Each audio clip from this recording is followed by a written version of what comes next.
Baik, selamat siang kepada teman-teman semua dan juga terutama kepada Pak Nofri. Terima kasih atas kesempatan ini. Kami dari kelompok 2 eh, proses stokastik kelas C akan menyampaikan hasil dari panel proyek kami, yaitu analisis antrean mesin ATM menggunakan metode Continuous Time Markov Chain atau CTMC.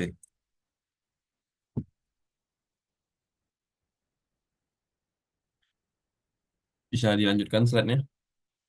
Oke, jadi kami akan memperkenalkan diri terlebih dahulu. Perkenalkan semuanya, nama saya Rafael Ayamar Paung dengan NRP 500321133.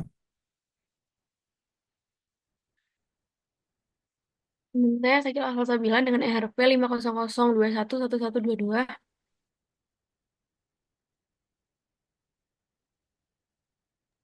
Kenalkan nama saya Gilang Hanif Bintawan, LRT akhir 60.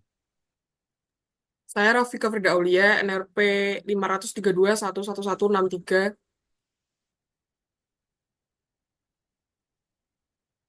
Saya Daniel Amarius Manasaragi dengan NRP akhir 021. Saya Nabila Aljani dengan NPA akhir 16.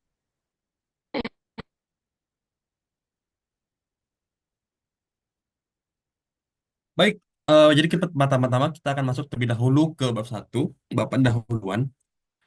Jadi kita akan mulai dengan sedikit latar belakang terkait topik CTMC ini. Slide berikutnya, tolong. Oke, jadi eh, judul utamanya kan tentang analisis antrean mesin ATM. Nah, eh, latar belakangnya itu adalah kita tahu kalau antrean itu merupakan fenomena yang biasanya sering kita lihat di masyarakat. Baik itu mungkin mengantri beli makanan, mengantri mengisi bahan bakar minyak, dan seperti kasus yang kita akan bahas ini, mengantri untuk mesin ATM. Penggunaan mesin ATM itu semakin meningkat seiring dengan kebutuhan masyarakat yang semakin meningkat pula. Dan juga layanan perbankan yang cepat dan efisien. Tapi begitu juga dengan manajemen antrian dan waktu tunggu pelanggan. Untuk untuk hal ini, untuk hal itu, maka pendekatan yang kami gunakan dan yang menurut kami efektif adalah menggunakan metode Continuous Time Markov Chain atau CTMC. Dari latar belakang yang sudah kita dapat tadi, muncul rumusan masalah, yaitu bagaimana kita dapat memodelkan jumlah pelanggan pada mesin ATM sebagai Continuous Time Markov Chain. Yang kedua itu, bagaimana kita dapat menentukan probabilitas transisi dan distribusi stasioner dari model CTMC untuk antrian mesin ATM. Dan dari rumus masalah itu juga muncul tujuan penelitian, yang tujuannya itu adalah kita kita akan memodelkan jumlah pelanggan pada mesin ATM sebagai continuous time Markov chain dan menentukan probabilitas transisi dan distribusi stasioner dari model CTMC untuk antrian mesin ATM. Selanjutnya ada tinjauan pustaka. Pertama, kita punya teori Continuous Time Markov Chain. TTMC adalah suatu proses stokastik kontinu yang mana untuk setiap keadaan, proses akan berubah keadaannya menurut variabel acak eksponensial dan kemudian bertransisi ke state lain sebagaimana ditentukan oleh probabilitas matriks stokastik. CTMC merupakan perkembangan dari studi Discrete Time Markov Chain atau DTMC yang menggabungkan sifat-sifat DTMC dengan proses Poisson dan distribusi eksponensial. Sama seperti DTMC, CTMC memiliki state space discrete yang terdiri atas bilangan bulat positif. Next. Meskipun terdapat persamaan antara DTMC dan CTMC yaitu berupa state space, terdapat perbedaan di antara keduanya. Yang pertama adalah soal waktu. Pada DTMC, waktu dianggap diskrit sehingga transisi antar state hanya dapat terjadi pada waktu tertentu. Sedangkan pada CTMC, waktu dianggap kontinu sehingga transisi antar state dapat terjadi kapan saja. Nomor dua, ada di fokusan penelitiannya. DTMC lebih memfokuskan pada probabilitas transisi dari satu state ke state lainnya. Sementara itu, CTMC berfokus pada durasi waktu yang dihabiskan di suatu state sebelum berpindah ke state lainnya. Next. Selanjutnya ada penerapan CTMC pada analisis antrian. Sebelum ini, terdapat berbagai penelitian menggunakan CTMC yang diaplikasikan pada analisis antrian. Di antaranya adalah yang pertama, penelitian menggunakan CTMC untuk mengidentifikasi dampak timbal balik antara lalu lintas jaringan machine to machine dan human to human dalam jaringan long term evolution advance atau LTEA. Yang kedua adalah CTMC juga pernah digunakan untuk menganalisis kinerja rumah sakit publik di Denmark pada tahun 2002. Penelitian ini memanfaatkan CTMC untuk memodelkan antrean perawatan pasien elektif yang diatur oleh kebijakan waktu tunggu maksimum. Next. Kemudian bab 3 yaitu metode penelitian. Next.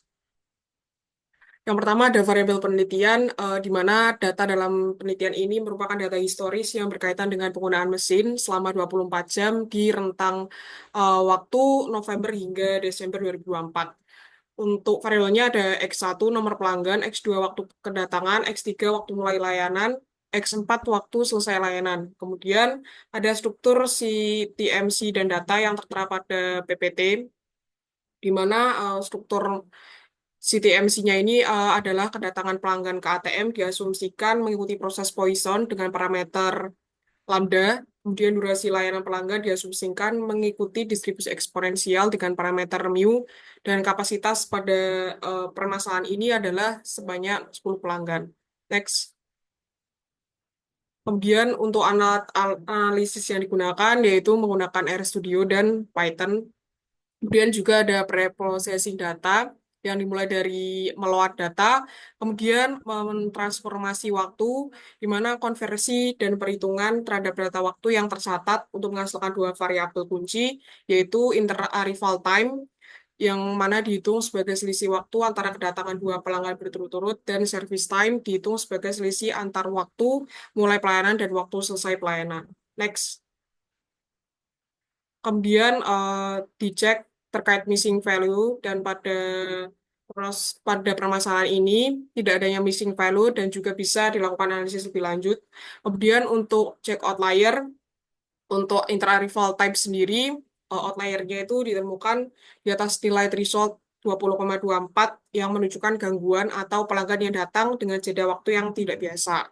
Kemudian juga ada service time-nya, outliernya itu teridentifikasi di atas threshold 15,7 yang mempresentasikan layanan membutuhkan waktu lebih lama dari biasanya karena kompleksitas atau kesalahan operasional. Next.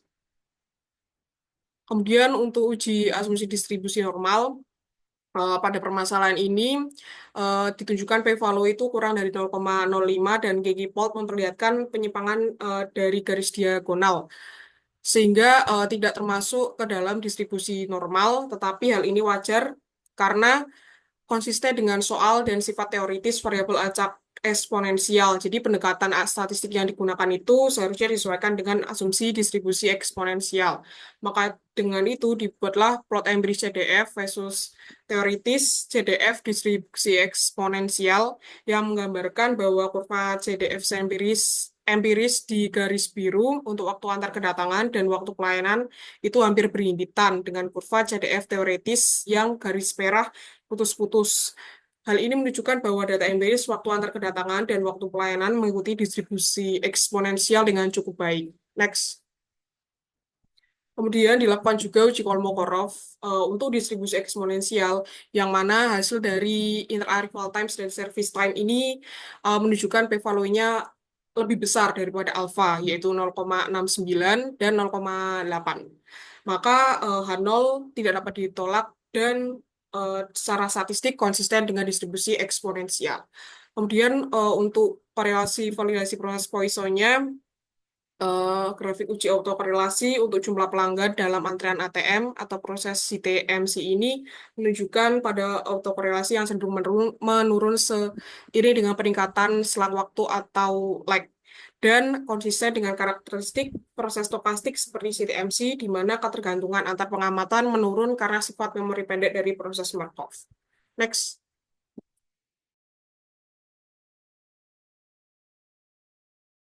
Oke, baik. Selanjutnya ada bab 4 yaitu analisis dan pembahasan. Yang pertama, stage dan laju transisi. State XT merepresentasikan jumlah pelanggan yang sedang berada di area ATM pada waktu ketik. Karena area ATM ini hanya dapat menampung maksimal 10 orang, maka state XT berada dalam himpunan S0 sampai 10. Pelanggan, untuk laju transisinya, pelanggan tiba sesuai proses Poisson dengan laju eh, lambda. Kemudian pelanggan dilayani dengan dengan waktu antar layanan eksponensial dengan laju mu. Untuk setiap state, transisi ke atas atau penambahan pelanggan dengan laju lambda jika XT kurang dari 10 dan transisi ke bawah atau pengurangan pelanggan dengan laju mu jika XT lebih dari 0. Dan selanjutnya itu ada matrix rate dan matrix generator. Jadi untuk matrix rate yaitu untuk CTMC ini adalah matrix 11 kali 11 untuk 11 state dari 0 hingga 10. Setiap elemen Kj mendeskripsikan rate perpindahan dari state I ke state J. Untuk rate perpindahannya kita bisa dapat melihat matriks sebagai berikut. Untuk QI I plus 1 sama dengan lambda untuk I lebih kecil dari 10. QI jika I kurang 1 sama dengan mu untuk I lebih besar dari 0. Dan QI, I sama dengan minus QI, I kurang 1 tambah QI, I tambah 1 yaitu jumlah total keluar dari state I. Dengan semua elemen lain itu adalah untuk generator matriksnya itu adalah Q, di mana setiap elemen diagonal dihitung agar total kolom menjadi 0. Selanjutnya, visualisasi distribusi waktu antar kedatangan dan waktu pelayanan. Untuk visualisasinya itu kami lakukan menggunakan software RStudio dan menghasilkan output sebagai berikut.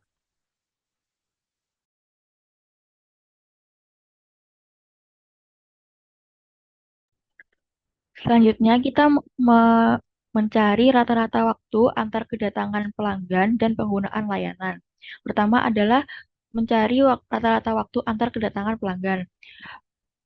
Dibutuhkan total selisih arrival time antar pelanggan atau bisa disimpulkan oleh TI serta jumlah total pelanggan dalam jangka waktu yang telah ditentukan.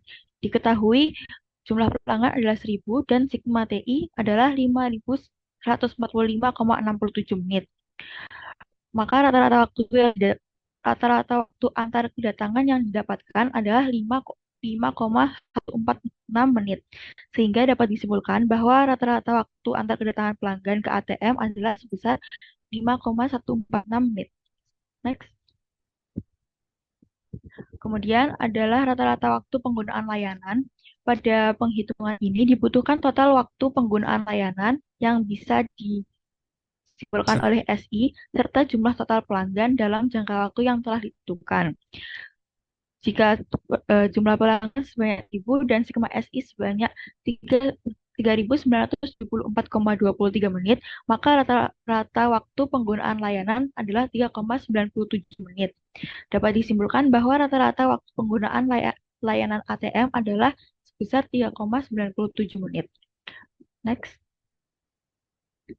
Kemudian kita mengestimasi tingkat kedatangan rata-rata dan tingkat pelayanan rata-rata. Penentuan estimasi ini menggunakan metode Maximum Likelihood Estimation atau MLE. Yang pertama, kita mengestimasi tingkat kedatangan rata-rata atau yang bisa disimpulkan oleh lambda. Estimasi lambda dapat diperoleh dengan menghitung kebalikan dari rata-rata waktu antar kedatangan, yaitu 1 per rata-rata antar waktu kedatangan atau N per sigma TI. Sehingga didapatkan 0,19 atau bisa dibulatkan menjadi 1 pelanggan. Sehingga dapat disimpulkan bahwa estimasi tingkat kedatangan rata-rata ATM tersebut adalah 1 orang per menit. Kemudian kita mengestimasi tingkat kedatangan rata-rata, estimasi tingkat pelayanan rata-rata atau bisa disimpulkan oleh mu. Estimasi mu dapat diperoleh dengan menghitung kebalikan dari rata-rata waktu penggunaan layanan atau N per sigma SI. sehingga didapatkan sebesar 0,25 layanan, sehingga dapat disimpulkan bahwa estimasi tingkat penggunaan layanan ATM tersebut adalah 0,25 layanan. Next. Kemudian untuk distribusi probabilitas jumlah pelanggan pada pukul 7 pagi dengan asumsi antrian kosong pada pukul 5 pagi, yang mana diketahui bahwa lambdanya itu 0,19 pelanggan per menit, mu sebesar 0,25 pelanggan per menit, T-nya 2 jam 120 menit, dan rho-nya yaitu lambda per mu sebesar 0,76. Di mana untuk probabilitas jumlah pelanggan pada waktu T-nya menggunakan matriks generator dan hasil Python-nya adalah seperti pada PPT. Kemudian jika menggunakan manual itu dihitung dulu P0-nya, di mana P0 ini probabilitas saat sistem kosong dengan nilai 0,46 dan juga dihitung PK, probabilitas dalam sistem dari P0 hingga P10. Lalu untuk grafik probabilitasnya seperti pada PPT yang memberikan wawasan bahwa antrean ATM pada pukul 7 ini cenderung tidak padat. Dan hasil ini masuk akal mengingat nilai mu-nya atau 0,25 itu lebih besar daripada nilai lambda atau laju kedatangan rata-rata pelanggan per menit yang mengindikasikan bahwa sistem antrian efisien dalam menangani pelanggan. Next. Kemudian untuk ekspektasi jumlah pelanggan itu dihitung menggunakan rumus EX, di mana hasilnya adalah 0,76 dan dibulatkan menjadi 1. Itu hasil Python juga sama 0,76 dan dibulatkan menjadi 1, yang mana mempresentasikan bahwa sistem antrian pada sistem ATM ini sangat efektif dengan kemungkinan besar tidak ada pelanggan yang menunggu atau hanya ada satu pelanggan dalam antrian pada pukul 7 pagi. Dengan nilai ekspektasi rata-rata 0,76 dikurang dari 1. Probabilitas untuk jumlah pelanggan lebih dari 2 ini sangat kecil, berarti sistem dapat dianggap efisien untuk melayani pelanggan. Next.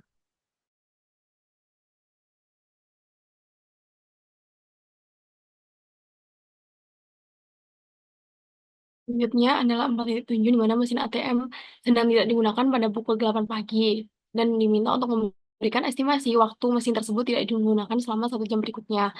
Yang pertama yang dapat kita ketahui adalah definisi sistem di mana ATM memiliki kapasitas maksimum 10 pelanggan dalam antrean ketika tidak ada pelanggan di antrean, atau state 0, di mana mesin dianggap sedang tidak digunakan.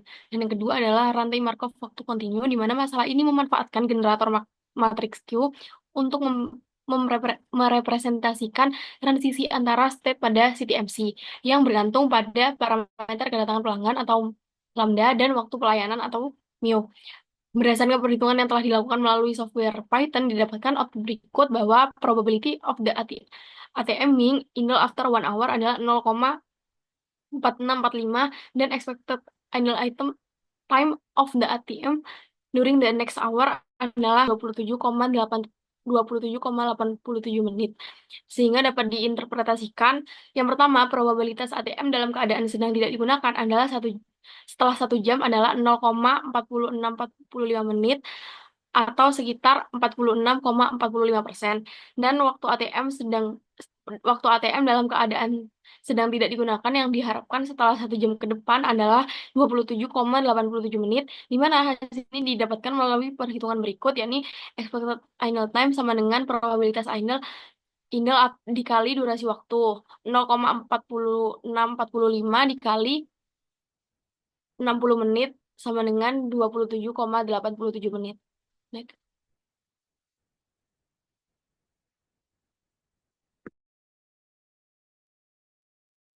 Baik, selanjutnya adalah limiting distribution dari setiap state. Jadi limiting distribution ini adalah sebuah fungsi yang digunakan untuk mengekspektasikan nilai probabilitas dari masing-masing state ketika kita extend datanya. Jadi in the long run, bagaimana sebuah sistem itu setiap state-nya memiliki probabilitas. Jadi dari analisis yang dilakukan terhadap service rate dan customer arrival rate, dilakukan penghitungan terhadap probabilitas dari setiap state, di mana state-nya masing-masing adalah jumlah pengguna yang sedang menggunakan ataupun mengantri di ATM. Dengan jumlah state-nya ada 11, 0 sampai 10 pengguna dalam satu waktu.